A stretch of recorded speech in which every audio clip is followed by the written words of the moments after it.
नमस्कार दोस्तों। आज बात करेंगे थायराइड की ग्रंथि के गांठ या थायराइड नोड्यूल्स यदि आपको हो गया है। अभी तक इतनी अर्जेंसी नहीं है कि सर्जरी या एब्लेशन या कोई ट्रीटमेंट कराना पड़े।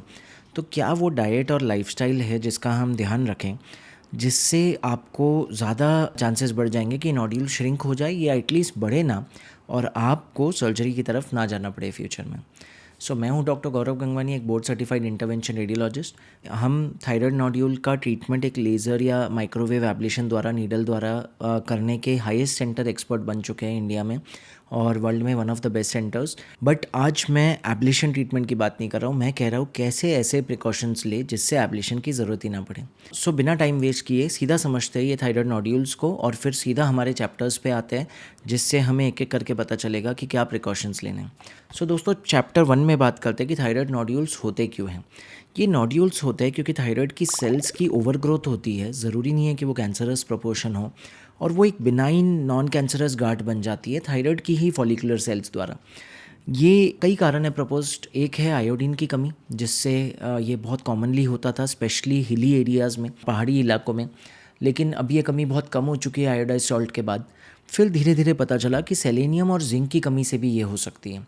ये माइक्रो मिनरल ज़रूरी होते हैं या तो थायराइड के सिंथेसिस के लिए आयोडीन से, या फिर T4 से T3 के एक्टिव कन्वर्जन के लिए, और जब इनकी कमी होती है तब हो जाते हैं ये नोड्यूल्स।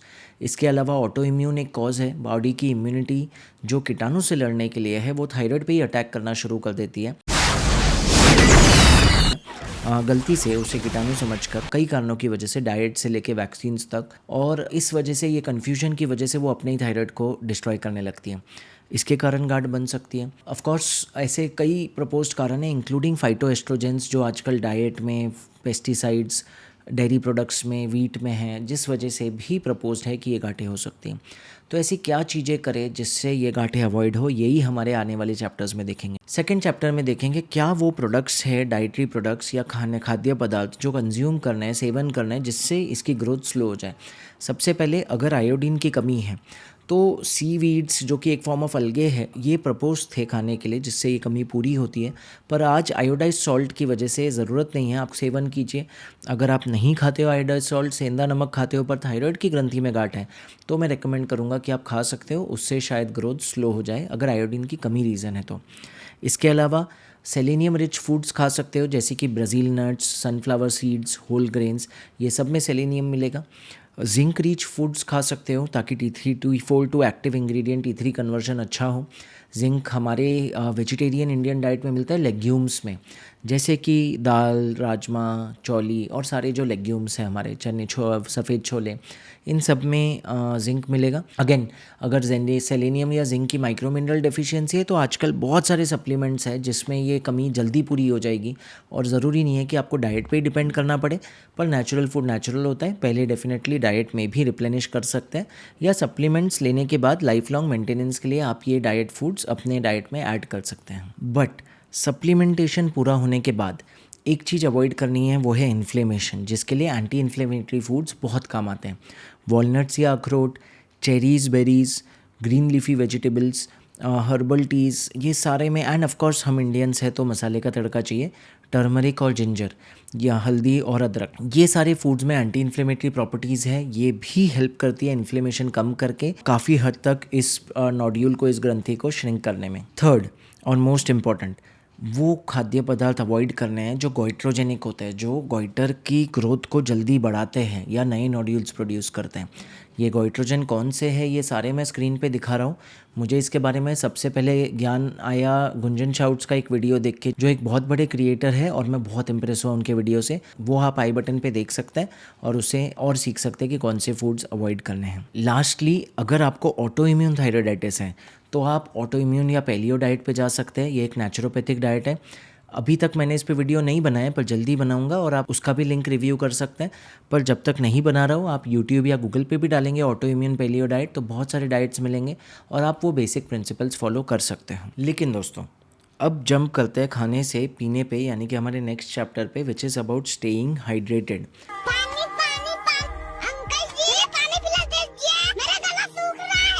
दोस्तों वाटर का बहुत इंपॉर्टेंट रोल है हर सेल के मेटाबॉलिज्म में।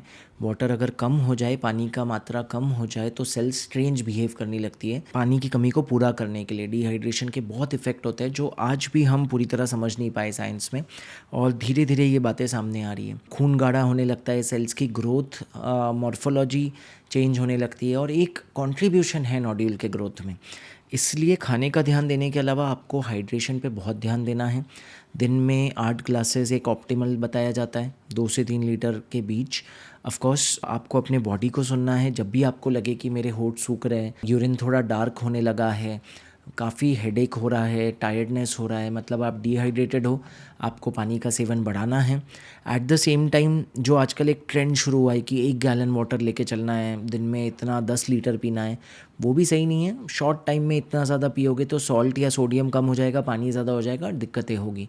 तो बॉडी की सुनिए, जब भी प्यास लगे पीना है, कोशिश कीजिए कि प्यास लगे तब अवॉइड नहीं करना है पीना है। इसलिए हमेशा एक बॉटल साथ में रखिए ताकि थोड़ा मेजरमेंट भी हो जाए। बट जैसा हमने वेट लॉस या बहुत सारी बीमारियों में देखा है कि अकेले डाइट से नहीं चलता है। हमेशा हमारे चैप्टर 4 पे जंप करेंगे, एक्सरसाइज ऐड करना ही पड़ता है, और थायराइड की हेल्थ में भी एक्सरसाइज का इम्पोर्टेंट रोल है।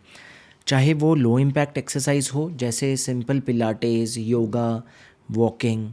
अगर आपका फिटनेस लेवल बेटर हो चुका है ये चीज़ें करके, तो आप हाई इम्पैक्ट कार्डियोवैस्कुलर एक्सरसाइज यानी कि कार्डियो पे जंप कर सकते हो, जैसे कि जॉगिंग, साइकिलिंग, स्विमिंग। ये सब बहुत लाभदायक होगी। धीरे धीरे कार्डियो फिटनेस, लंग्स का कैपेसिटी अच्छा होने के बाद आप स्लोली स्ट्रेंथ ट्रेनिंग पे भी जा सकते हो अंडर सुपरविजन, जिससे मसल मास बढ़े, ओवरऑल मेटाबॉलिज्म, हार्मोन्स बेटर हो। एंड फाइनली ऑफ कोर्स थोड़ा सा फिटनेस और बैलेंस पे ध्यान देना है। सिर्फ हाई मसल्स का फ़ायदा नहीं है, थोड़ा बैलेंस, फ्लेक्सिबिलिटी रहेगा तो बहुत अच्छा रहेगा। सो योगा, स्ट्रेचेस पे ध्यान देना है ताकि फ्लेक्सिबिलिटी और बैलेंस भी इम्प्रूव होता रहे।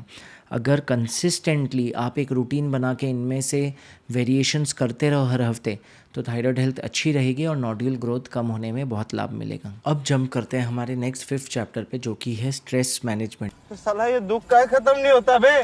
जी हाँ दोस्तों, स्ट्रेस का डायरेक्ट लिंक है थायराइड के साथ। जब स्ट्रेस में कॉर्टिसोल और एंजाइटी हार्मोन्स बढ़ते हैं तब थायराइड हार्मोन्स इन्वर्सली कम हो सकते हैं या वाइस वर्सा। तो इसलिए स्ट्रेस को कंट्रोल रखना बहुत ज़रूरी है। इवन आप बाकी नेचुरोपैथी, आयुर्वेद में जाओगे तो आपको पता चलेगा स्ट्रेस एंजाइटी से पित्त बढ़ता है, जो डायरेक्ट इन्फ्लेमेशन, सूजन और नोड्यूल्स कर सकता है पूरे बॉडी में, सिर्फ थायराइड में नहीं। डिस्क बल्जेस बैक में, फाइब्रॉइड्स, फाइब्रोएडिनोमास, ये सारे कारण में प्रपोज किया गया है। तो स्ट्रेस को कंट्रोल में रखना है। मेडिटेशन एक बहुत अच्छा एक्टिविटी है स्ट्रेस कंट्रोल करने के लिए। आज के टाइम में जहाँ बिल्कुल टाइम नहीं है बैठ के फोकस करना एक टाइम पे, मेरा हमेशा ओपिनियन होता है कि मंत्रा मेडिटेशन एक बहुत अच्छा टेक्निक है। मन मीन्स माइंड एंड त्र means to free the mind of anxieties. So अच्छे जैसे हरे कृष्ण महामंत्र एक बहुत अच्छा टूल है। डेली आप 10 मिनट 15 मिनट भी जब करोगे तो बहुत फ़ायदा देगा। ऑफ कोर्स प्राणायाम बहुत हेल्प करता है।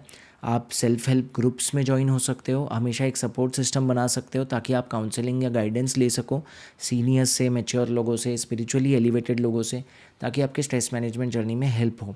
ये सारी टेक्निक्स से अगर आप स्ट्रेस मैनेज करते हो तो थायराइड हार्मोन्स की ग्रोथ बहुत कम हो जाएगी while working on your ergonomic factors. अगर आपके ऑफिस में बहुत वर्कलोड है, छुट्टी भी नहीं है, तो डेफिनेटली ये सब काम नहीं करेगा, आपको उस पर काम करना पड़ेगा। सो दोस्तों, स्ट्रेस मैनेजमेंट के बाद आते हैं हमारे लास्ट और फाइनल टॉपिक पे, जो है annual surveillance and health management. तो दोस्तों, हेल्थ चेकअप्स और सर्वेलेंस बहुत ज़रूरी है। मैं रिकमेंड करूँगा, अगर थायराइड में नोड्यूल है, थायराइड की ग्रंथि में गांठ है, तो हर साल अपने एंडोक्राइन स्पेशलिस्ट से मिलिए। वो कुछ बेसिक ब्लड टेस्ट कराएंगे, जैसे कि थायराइड फंक्शन टेस्ट, कुछ एंटीबॉडी टेस्ट ज़रूरत पड़े तो, और ट्यूमर मार्कर्स। उसके अलावा एक सोनोग्राफी कराते रहेंगे ताकि नोड्यूल का साइज़ और मॉर्फोलॉजी कैरेक्टराइज कर पाएँ। अगर साइज़ ज़्यादा नहीं बढ़ रहा है, ओवरऑल ब्लड टेस्ट भी ठीक है, तो हम फॉलोअप कर सकते हैं। कभी भी इस जर्नी के दौरान हमें लगता है कि नहीं, साइज़ थोड़ा बढ़ने लगा है या कैंसरस मॉर्फोलॉजी बन रही है, तब इम्पॉर्टेंट बन जाएगा कि हम इसको अर्जेंटली ट्रीट करें। तो दोस्तों, ये हमने बात की अलग अलग चैप्टर्स द्वारा कैसे हम थायराइड की ग्रंथि में गांठ को कंट्रोल कर सकते हैं डाइट और लाइफस्टाइल से। पर हम सब जानते हैं कि डाइट और लाइफस्टाइल की लिमिटेशंस है, ज़रूरी नहीं है ये वर्क करें।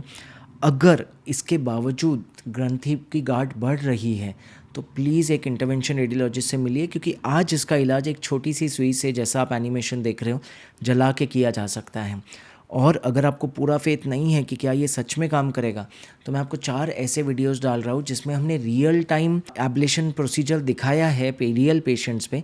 आपको देख के फेथ आएगा कि हाँ ये सच है। और ये सारे पेशेंट्स अलग अलग स्टेट्स और इंडिया के और अलग अलग देश से भी आए हैं। तो इसलिए बिल्कुल आपको डरने की ज़रूरत नहीं है। जैसा आप देख पाओगे ये सारे पेशेंट्स होश में हैं और 6 घंटे में अपने घर लौट जाते हैं। सो आई होप आप एंड स्क्रीन वीडियोज़ देखना ना भूलिए। सुरक्षित रहिए, सशक्त रहिए।